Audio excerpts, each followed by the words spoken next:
Hey everyone, Scott Hansen here from NFL Red Zone. I hope you're checking out 1 hour of 5 Yard Rush, one of the best podcasts on NFL football in the UK.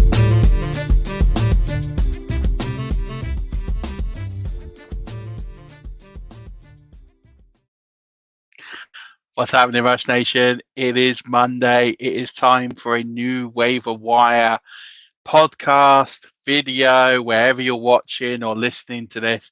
Appreciate you tuning in. Need to start off by paying some bills and telling you all that this show is brought to you by Manscaped. Been saying this for a while. They really are the best in men's below the waist grooming. They offer precision engineering tools for your family jewels. I mention my Lawnmower 4.0 all the time. It is absolutely brilliant. You can get it with the Pro Performance package or anything else you take your fancy at manscaped.com. And with the code 5YARD, you get 20% off and free global shipping. So that's use the code 5YARD for 20% off and free global shipping. I mentioned it is waiver wire time. Week 2 is in the books with the exception of Monday Night Football. So we know a little bit more this week than we did last week. Few injuries, especially at the quarterback position, might need you to reevaluate where your rosters are. Big thing I would say to you at this stage, do not panic. If you're 2-0, don't be complacent. If you're 1-1, don't panic. If you're 0-2, really don't panic. Plenty of time to turn this around.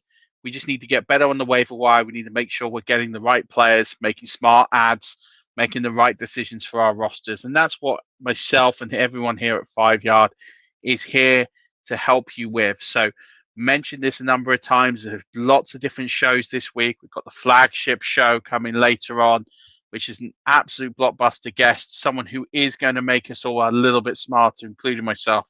So I promise you that. We also have tomorrow, we have the Dynasty show.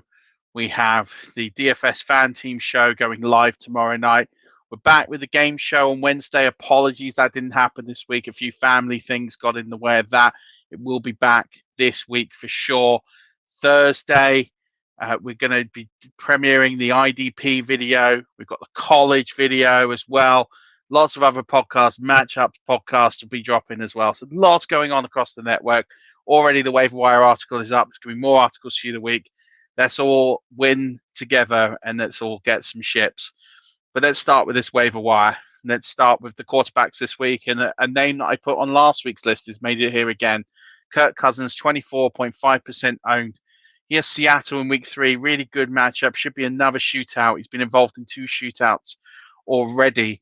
And he is, so far this season, the quarterback 9. And you know, he is that sort of quarterback that's going to finish around 9 and 14. That's going to be his range of outcomes. That's about where he's going to finish on the season. And you could do a lot worse than pick up Kirk Cousins. 24.5% owned, as I said, criminally under-owned, especially in 1 QB leagues. He's someone that just brings that steady hand. So if you have a bit of a boom or bust quarterback type, like a Tua Tagovailoa, who's a bit injured right now, or Joe Burrow, who's obviously thrown a few picks, or even Trevor Lawrence, who you bought with this upside, drafted with all this upside, maybe having someone like Kirk Cousins right now might be a really good, smart play. So would recommend him to a lot of people. Wouldn't be spending tons of fab. Think you can probably get him for 2-3% of fab. Don't like to spend much more than that on quarterbacks, regardless of who they are, because they are so interchangeable. You can pretty much stream them. Next one up is Daniel Jones, 10.7% owned. He has Atlanta in week 3, which I think is a great matchup, and it's a really key matchup for this coaching staff, because if they start 0-3, realism is they're probably going to start 0-6 because they've got the Chiefs and the Rams in their next 2-3 games as well. After that, I think they've got Carolina as well. So they got a really tough schedule, the Giants, coming up. So they need to get some wins on the board, and this is a prime opportunity. Atlanta defense has already given up 80 points this season. Daniel Jones has been sneakily quite good, really good. He's had 2 difficult defenses he's faced so far in Denver and Washington. He's put up over 500 yards passing. He's got over 120 yards on the ground. He's got 4 touchdowns total, 2 rushing, 2 passing. These are pretty good numbers. He's not turning the ball over at the rate he was previously. And I know he was a bit of a joke, but he's actually grown up a little bit and he's really matured. I think he's looking reasonably good. I think for this week, if you've got a Tua Tagovailoa, you've got, for example, a quarterback you need to fill in for a week. Maybe you're not feeling playing Trevor Lawrence this week, and I wouldn't blame you. Maybe even Jameis Winston, if he was your QB and you're thinking, I just don't know if I can trust him going forward. Daniel Jones is a good plug and play for this week. If you're streaming quarterbacks or if you just need a one-off play, Daniel Jones is probably worth 2% of your fab this week for sure. Now moving on to the running backs, it's very thin on the waiver wire. Cordarrelle Patterson, 7.7% owned. He's probably the top ad this week. Scored 2 touchdowns against the Buccaneers. He's got the Giants, as mentioned, in week 3. He got out-touched by Mike Davis, 16-12. That's not a big concern. He didn't do loads of yardage on the ground, but he got the key touches. He was trusted in important situations. He was trusted to make plays, and he did score 2 touchdowns. Very unlucky to get a third.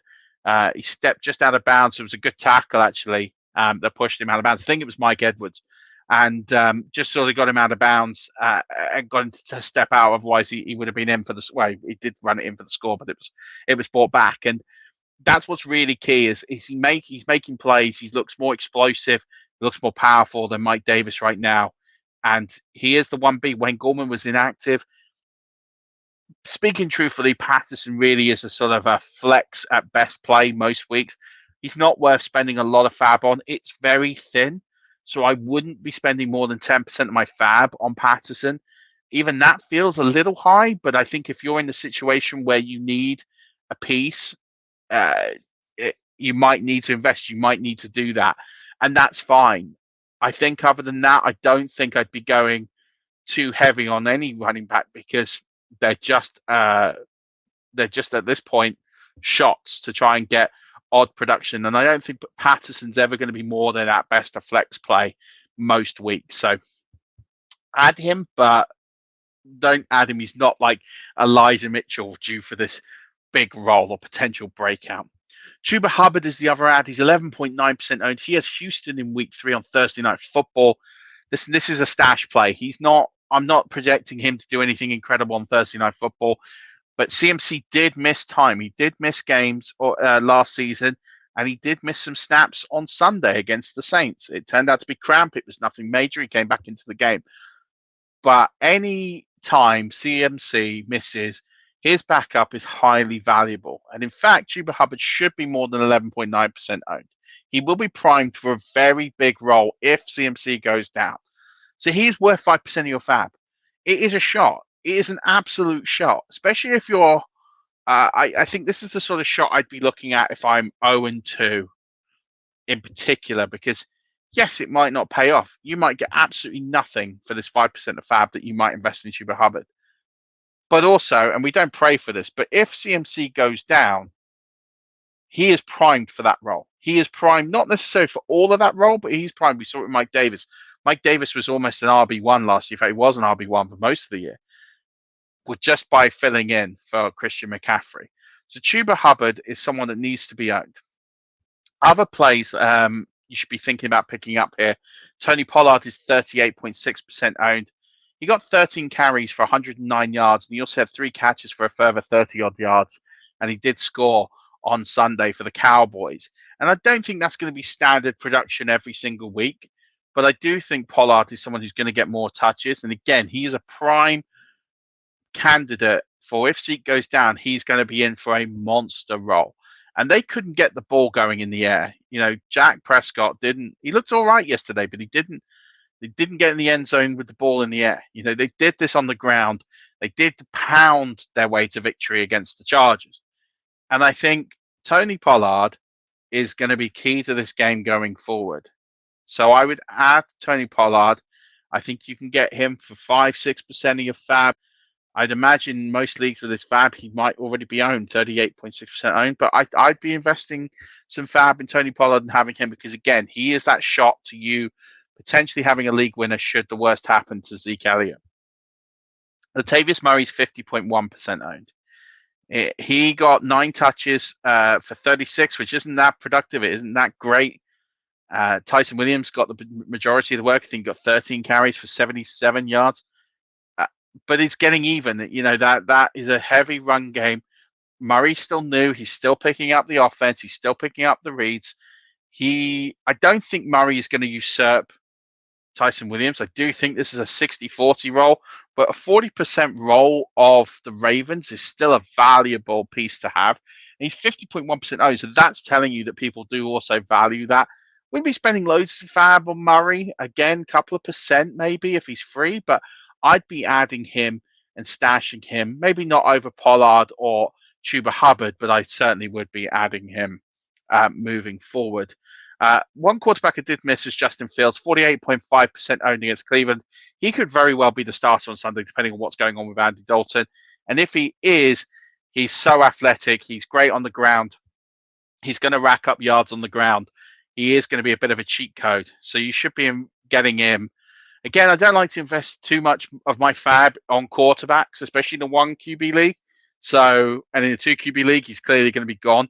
So I would be inclined to spend 3% of my fab on Justin Fields this week in a 1 QB league and try and get the run. But someone might put a lot more down, especially now Andy Dalton's hurt. So don't bet the house on him, but if you want to go at the 5% to see if you can get him, I don't necessarily mind that. I think if you're going up to 10%, you have to think about, is he really going to deliver you that workload? And especially as quarterback is so streamable. We've got guys like Kirk Cousins who are owned in 75% of leagues, and he's a low-end QB1. Is he going to massively output and outscore Kirk Cousins? Probably not. Like, he might outscore him, but I don't think it's going to be like an elite worldy performance that he's going to be 60, 70 points ahead of Kirk Cousins. He could finish 5 points ahead of him. So again, you're just thinking about the value of the position. In the 1 QB league, he's worth an add. I definitely would have him over Cousins and over Jones because I think he gives you that upside with the rushing, plus a very safe floor. But at the same token, he is raw. He is a very raw prospect in the sense of he still needs some time to adjust, and he might not even start. But we'll see what happens. I would be quite happy to put a few percent fab on him, up to 5 maybe, but I wouldn't be going too much more than that. Moving on to wide receivers, Rondale Moore is the highlight for me. 19.3% owned. He has Jacksonville in week 3. Now, for those of you that follow me on Twitter, at Murf_NFL, I put out a tweet on Sunday. It was very simple. Before you do anything today, add these 3 players potentially to your rosters. Rondale Moore, Terrence Marshall Jr., Anthony Schwartz. Those 3 players are stash plays moving forward. Well, Rondale Moore is no longer a stash play. He went over 100 yards on 8 targets on Sunday. He was electric, and he really broke out in that game alone. And he is going to be a part of this offense moving forward. That Arizona offense looks like a juggernaut right now. So Rondale Moore is here to stay. And as a result of that, if you would listen to me on Monday's show, if you listen to Robbie on Monday's show, if you listen to me all through the season, hopefully you drafted him. Hopefully you got him for next to nothing. Fab, maybe even free, which is good, and I hope you did. If you haven't, you're probably going to have to pay up for Rondale Moore this week. I wouldn't be paying more than 10% because I think the wide receiver position is so deep.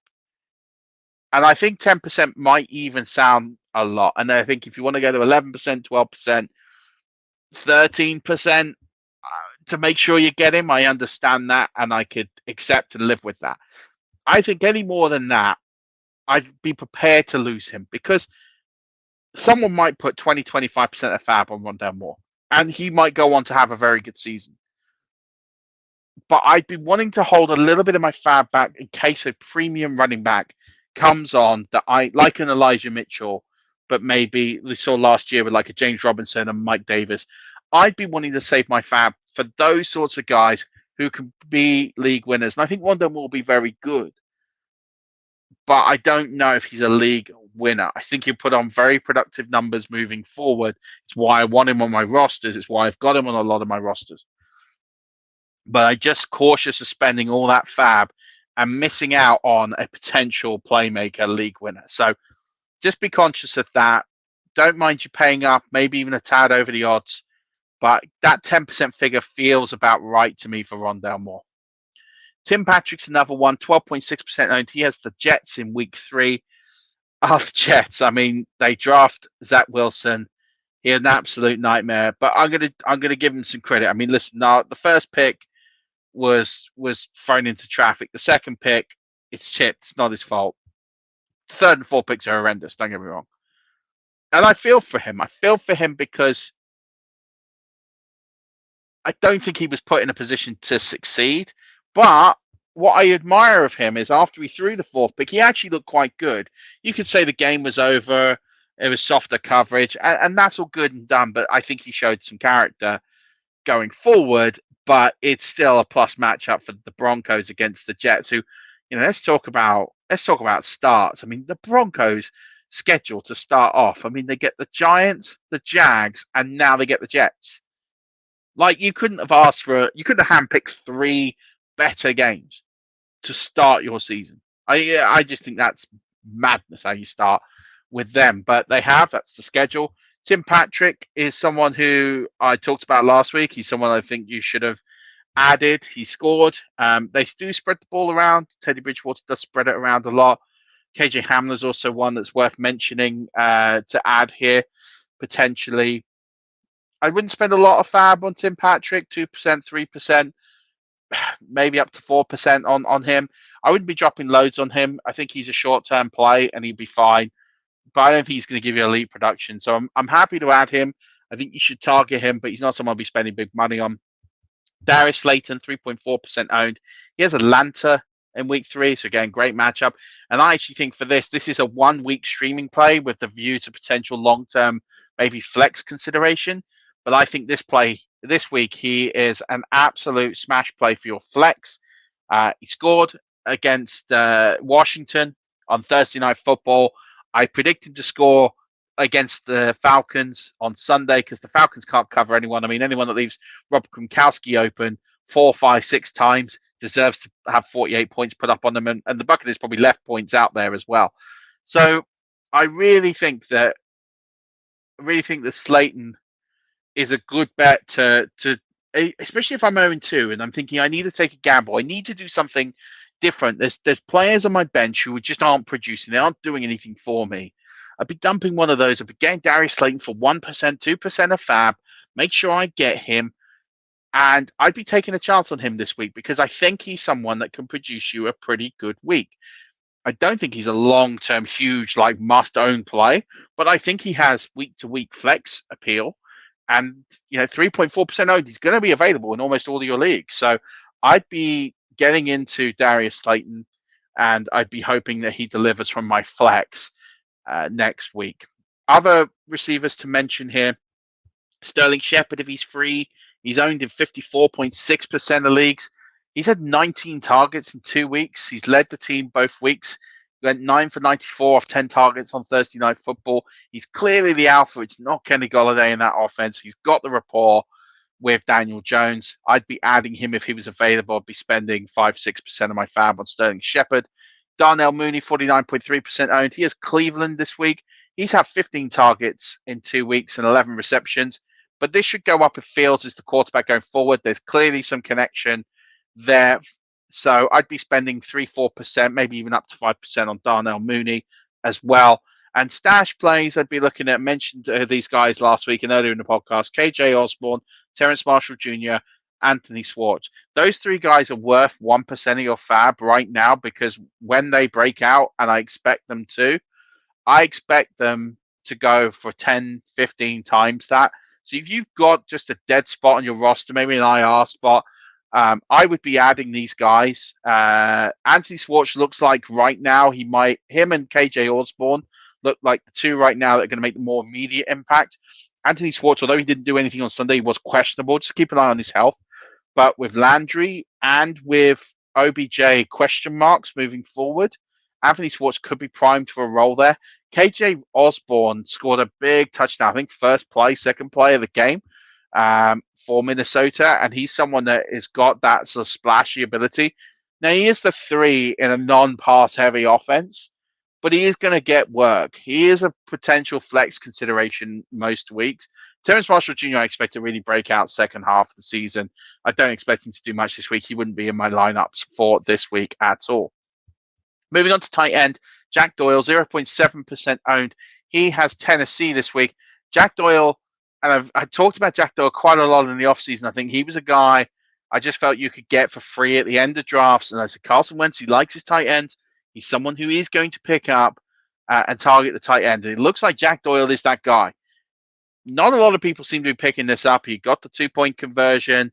He is getting red zone looks. He is doing bits and pieces here in this offense. He got 8 targets, which was joint second with Zach Pascal behind Michael Pittman in this offense before Wentz went out. Now, if Wentz doesn't play Sunday, Jack Doyle doesn't become relevant for me on Sunday. But I think Jack Doyle is a very sneaky, under the radar, can get you touchdown upside sort of play every week.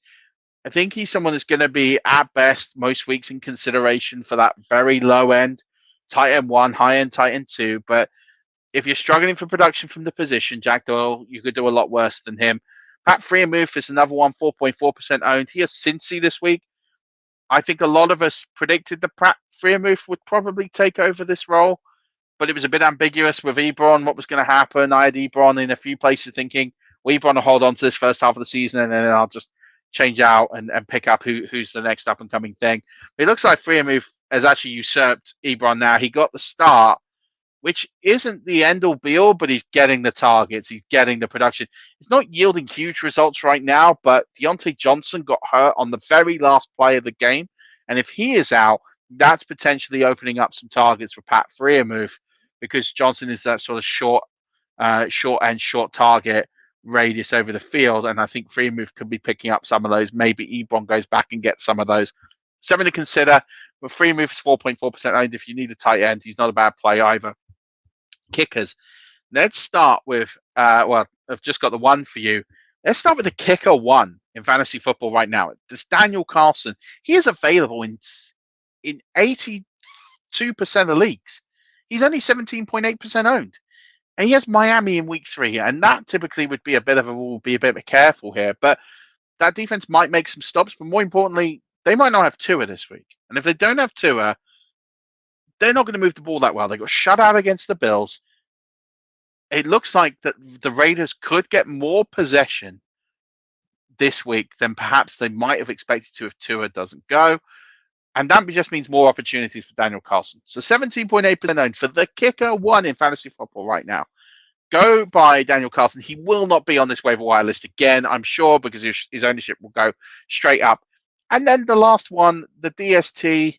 Oh, actually, if you want another kicker alternative, Matt Prater is 36.7% owned. He has Jacksonville this week. That should be an absolute smash play for Matt Prater. He could be the kicker 1 this week. Let's talk about DSTs. Carolina, 13.3% owned. They have Houston on Thursday Night Football. Houston do not have Tyrod Taylor, so they have a decision to make. Is it going to be Deshaun Watson, who has barely practiced, has barely been with the team, or do they go with Davis Mills, who's barely had any reps for the once? Either way, it doesn't sound like an ideal situation on a short week for Houston, who are going to have to change quarterback with someone who's going to get 2, maybe 3 practice sessions with the ones. Now, if it's Deshaun Watson and he goes, then obviously that's a difficult situation for Houston. Let's take all the moral side and should they do it. I just want to keep this to dealing with facts and dealing with the game and not dealing with all the other crap that goes with Deshaun Watson and what type of human he is or anything like that. I'm going to talk about this purely from a game perspective of he clearly has the most ability on this roster at the quarterback position. He clearly will be able to handle this experience, but it's a different coaching staff. It's a different playbook. We don't know how invested he's been. It's a lot of question marks as to what Deshaun Watson is going to be able to do on short rest if he does play, which is still unlikely. Or they go with a 3rd-round rookie, Davis Mills, who is willing to take shots down the field, but he is a rookie. He's a very raw prospect. I like him. I think he can have a career in the NFL. But he's played one half of football in the NFL. And this Carolina defense looks really, really good. Like, they really put the beat down on the Saints, and I think they're going to put the beat down on Houston. They look really underrated. They look like one of the top defenses in football right now. I expect them to get takeaways. I expect this to be an absolute smash play this week. Expect them to get up there as high as 6-5 overall this week. Could easily happen. Other smash plays, Arizona, they're 29% owned. They, as I mentioned, have Jacksonville. Jacksonville's offense just don't look great. A couple of garbage time TDs when they were down heavily week 1. They struggled against Denver, scored on the opening drive. Their only other score of the game came on a punt return, or a kickoff return. I mean, that's it. That's the sum of their offense right now. So they're struggling moving the ball. They're struggling moving the chains. They're struggling for yardage. I think Arizona, as much as I don't think they're the world's greatest defense, I do think that they'll be able to get some turnovers. Trevor Lawrence is throwing picks quite considerable rate, so I don't mind them if Carolina are gone in your league. And that'll do it. That'll be the Waiver Wire podcast for this week. Appreciate you tuning in. Appreciate you being with us here. And like I said, tune in later for the flagship show. It's going to be absolutely blockbuster. I promise you, it's an amazing guest. I'm really excited about him. I had the pleasure of him following me on Twitter, and I've interacted a little bit with him this summer, but pleased to actually get him and have a full conversation. So I'm looking forward to recording that one later. However, until later on in the week, Rush Nation, don't forget,